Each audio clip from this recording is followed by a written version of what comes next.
দুষ্টু মিষ্টি দিদি ভাইরা, আমরা সকলে আমরা ভিডিওতে আছি, ইউটিউব ফেসবুকে আমরা সবাইকে লাইভ শেয়ার করি, কিন্তু নতুন দিদি ভাইরা আমরা আছি বলে পুরনোরা এগিয়ে যেতে পেরেছে। পুরনো দিদি ভাইরা দাদা ভাইরা আমাদেরকে দেখলে, আমাদের ভিডিও দেখলে আমাদের এই আঙুলটা দিয়ে ঠেলে তুলে দেয়, কিন্তু আমাদেরকে লাইভ শেয়ার করে না।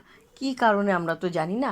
তবু আমরা যতটা নতুন দিদি ভাইরা আছি সবাই আমরা পুরনো দিদি ভাইদেরকে দেখে যাব, তাতে ওরা আমাদেরকে দিক না না দিক সেটা আমরা কোনো দিন ভাববো না। আমাদের সঙ্গে নতুন দিদি ভাইরা তো আছে, আমরা মাথায় টেনশান করব না, তাতে আমাদের চিন্তাটা বেশি বাড়বে। প্রত্যেক বাড়ি বাড়ি গিয়ে আমরা লাইভ শেয়ার করব, দিদিভাইদেরকে আমরা বন্ধু হয়ে এক হয়ে থাকবো, টেনশান আমরা করব না। টাটা।